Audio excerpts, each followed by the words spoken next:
Pythagoras ক্লাছেছত আজি আকৌ এটা নতুন ভিডিঅ' লৈ তোমালোকৰ মাজত আহিছোঁ। আজি আমি এক্সাৰচাইজ 1.2 ৰ কিছুমান অংক তোমালোকৰ মাজত কৰিম। গতিকে ইয়াতে এক্সাৰচাইজ 1.2 ৰ প্ৰথম অংকটোৱে কি দিছে যে প্ৰুভ ডেট √5 ইজ ইৰেচনেল। এতিয়া আমি ৰেচনেল আৰু ইৰেচনেলৰ মাজত ডিফাৰেন্সটো আমি জানো। ৰেচনেল আৰু ইৰেচনেল কি বস্তু আমি এইবিলাক ক্লাছ 9তো পাইছোঁ বা সৰু ক্লাছতো পাইছোঁ। ৰেচনেল নাম্বাৰ কোনবিলাক, ইৰেচনেল নাম্বাৰ কোনবিলাক ক্লাছ 9ত বহুত ভালকৈ বুজাই থোৱা আছে। আৰু ইয়াতে এতিয়া আমি এটা বস্তু জানো যে √5টো অলৰেডি আমি ইৰেচনেল বুলি জানো, আমি ইৰেচনেল বুলি আমি গম পাওঁ। তথাপিও ইয়াত কি কৰিব দিছে, √5টোক ইৰেচনেল বুলি আমাক প্ৰুফ কৰিব দিছে। ইৰেচনেল মানে অপৰিমেয়, অপৰিমেয় বুলি আমাক অসমীয়াত বুলি ক'লে অপৰিমেয় বুলি প্ৰমাণ কৰিব দিছে। এতিয়া অপৰিমেয় আমি √5টোক অপৰিমেয় বুলি জানো, তথাপিও অপৰিমেয় বুলি প্ৰমাণ কৰিব লাগে। এতিয়া আমি কি কৰিব লাগিব, ইয়াক আমি মানে ইয়াৰ বিৰুদ্ধে আমি কি কৰিব লাগিব, ইয়াক আমি লজিক লগাই পেলাই কি কৰিব লাগিব, ইয়াক আমি প্ৰুফ কৰিব লাগিব। কেনেকুৱা ধৰণৰ লজিক লগাম, প্ৰথমে আমি কি কৰিম যে লেট আমি কি কৰিলোঁ √5টোক আমি কি কৰিম ইজ ৰেচনেল নাম্বাৰ বুলি লৈছোঁ আমি, ৰেচনেল নাম্বাৰ। এবাৰ ৰেচনেল বুলি লিখিলে হ'ল অকল শ্বৰ্টকাটত। এতিয়া ৰেচনেল মানে অসমীয়াত কি লিখিবা, √5 এটা ধৰা হ'ল, √5 এটা দুইটা মিডিয়াম মই একেলগে লৈ যাম, পৰিমেয় বুলি আমি লৈ লৈছোঁ প্ৰথমে, পৰিমেয়। এতিয়া কি হ'ব, √5টো যদি পৰিমেয় হয় আমি পৰিমেয় নাম্বাৰবিলাক আমি কি কৰিব পাৰোঁ, p/q বা a/b আমি ফৰ্মত লিখিব পাৰোঁ। এতিয়া আমি কি কৰোঁ, therefore কি হ'ব, √5 ইকুৱেল কি হ'ব a/b, where a and b not equal 0 are co-prime,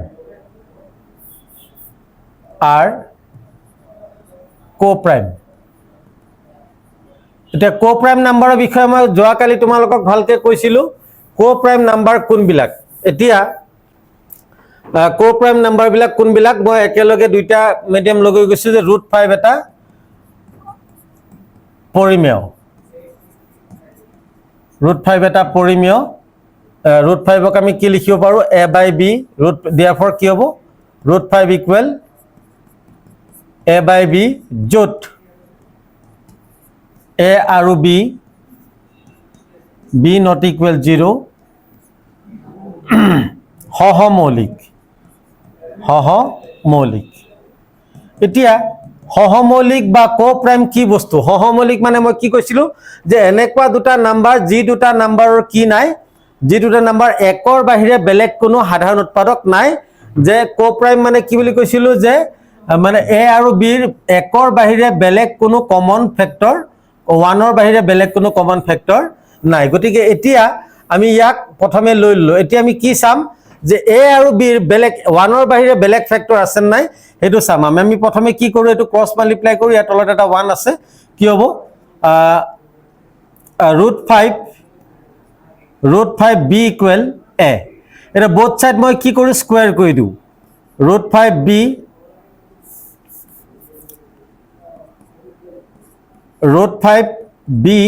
whole square equal a square. স্কুৱেৰে ৰুটে কাটি যাব, কি থাকিব 5b স্কুৱেৰ থাকিব, বিৰ ওপৰত ৰুট নাই কাৰণে স্কুৱেৰ আহিলে a স্কুৱেৰ। এতিয়া ইয়াত কি দেখা পাইছোঁ যে কি হ'ব, আছামিজ মিডিয়ামে ইয়াৰ পৰা বস্তুখিনি গোটেইখিনি একেই, এইখিনি তোমালোকে ইয়াত তলত লিখি গ'ল। জাষ্ট মই আছামিজ টাৰ্মবিলাক মই যিখিনি লিখিব লাগে সেইখিনি লিখি দিম, বাকী চব এইখিনি একেই হ'ব, এইখিনি তোমালোকে লৈ ল'বা। আমি এইটো ইকুৱেশ্যন 1 লৈ লৈছোঁ। এতিয়া ইয়াত কি দেখিছোঁ যে 5টো এইফালে মাল্টিপ্লাই হৈ আছে, গতিকে এইফালে কি হ'ব, ডিভাইড হ'ব। গতিকে কি হ'ব, a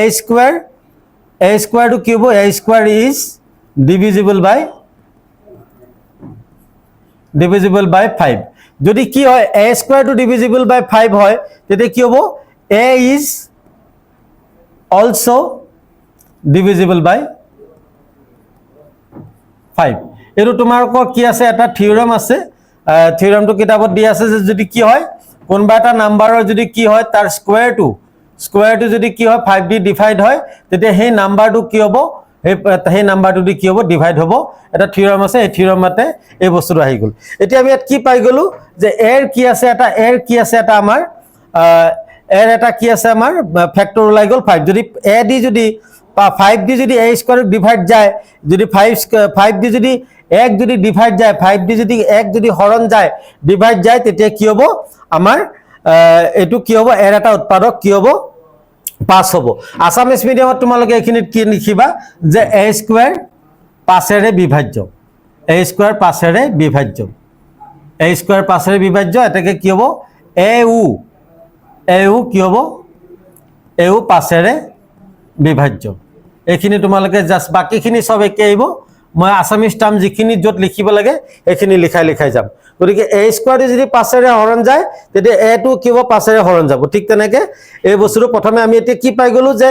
a টো যেতিয়া মানে a টো 5 এৰে যেতিয়া হৰণ যাব এৰ এটা উৎপাদক এৰ এটা ফেক্টৰ কি আহি গল 5 আহি গল গতিকে এতিয়া আমি কি চাম আমি b ৰ কাৰণে কি হয় আমাৰ কি ওলাব হেতু চাম আমি b ৰ কাৰণে কি হ'ব এতিয়া আমি কি কৰো let আমি কি কৰো a equal 5c বুলি লও যত c কি হ'ব belongs to some integer c to কি হ'ব কিছুমান অখণ্ড সংখ্যা এতিয়া আমি কি কৰো আমি দুই ফালে স্কয়াৰ কৰো এটো a স্কয়াৰ কৰিলে a স্কয়াৰ হ'ব আৰু এটো স্কয়াৰ কৰিলে কি হ'ব 25 কি হ'ব c স্কয়াৰ হ'ব এটো ইকুৱেচন 2 ললো এতিয়া আমি ইকুৱেচন 1 আৰু 2 টো যদি মিলাই দিও ইয়াত আছে a square equal 5b square ইয়াত আছে a square equal 25c square তাকে from 1 and 2 মানে তোমাৰ আসামিজ মিডিয়াম লিখিবা 1 আৰু 2 ৰ পৰা এখিনি লিখি লল তাৰ পিছত এতিয়া আমি কি পাম ইয়াত a square equal 5b square ইয়াত a square equal 25c square a square মিলি আছে a স্কয়াৰ মিলি আছে গতিকে আমি এই দুটা 25c স্কয়াৰ ইকুৱেল কি লিখিব পাৰিম 5b স্কয়াৰ গতিকে 25c square equal 5b square লিখিলো এটা আমি কি কৰো ইয়াত 25 এ আমি দুই ফালে ইয়াটো 5d ইয়াটো 5d কি কৰো ডিভাইড কৰি দিও 25 ক 5d ডিভাইড কৰিলে হ'ব 5c স্কয়াৰ আৰু 5 ক 5d ডিভাইড কৰিলে কি থাকিব b স্কয়াৰ ইয়াৰ মিনিং কি যেটা কি হ'ব b স্কয়াৰ ইজ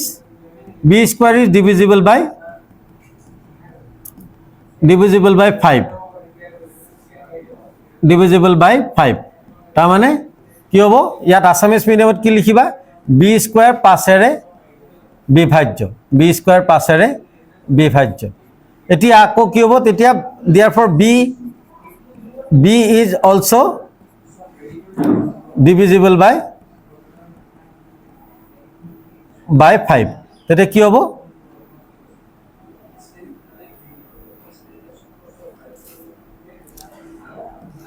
তাৰ মানে ইয়াত কি হ'ব bu 5 এৰে বিভাজ্য এইখিনি তোমালোকে লিখিলে হ'ল এতিয়া ইয়াত কি আহি গ'ল এটা আমি কি দেখিলো যে b2 5 এৰে হৰণ যায় a2 5 এৰে হৰণ যায় তাৰ মানে কি আছে a আৰু b এটা ফেক্টৰ ওলাই গ'ল কি 5 therefore it is observed that a and b have at least 5 as a common factor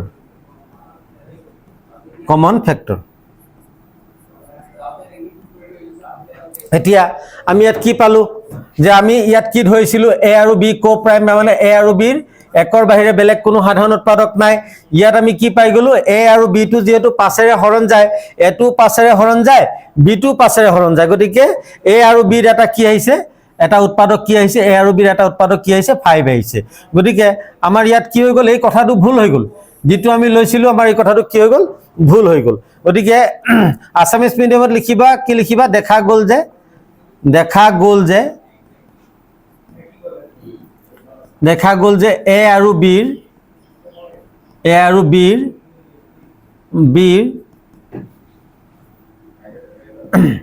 এটা সাধাৰণ উৎপাদক 5 আছে 5 আছে আসামিজ মিডিয়ামত লিখিলো এতিয়া আমি যে প্ৰথমে কৈছিলো এ আৰু বি একৰ বাহিৰে কোনো সাধাৰণ উৎপাদক নাই গতিকে আমাৰ কি হল যে এই যে এ আৰু বি যে কো প্ৰাইম বুলি লৈছিলো এই ৰেশনালটো কি কৈছে এটো আমাৰ লোৱাটো কি হৈ গৈছে ভুল হৈ গৈছে গতিকে আমি কি কৰিম এতিয়া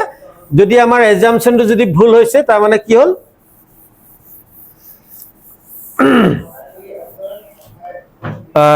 so our assumption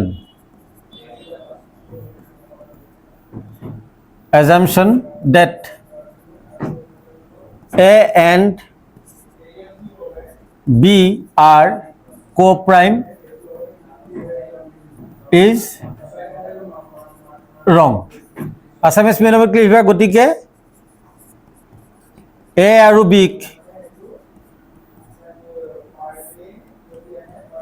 সহমৌলিক বুলি লোৱাটো সহমৌলিক বুলি ধৰাটো কি হৈছে ভুল হৈছে গতিকে কি হ'ব √5 টো ইজ কি হ'ব গতিকে √5 টো কি হ'ব ইৰেশনাল নহব কি হ'ব ৰেশনাল হ'ব গতিকে √5 এটা কি হ'ব √5 এটা পৰিমেয়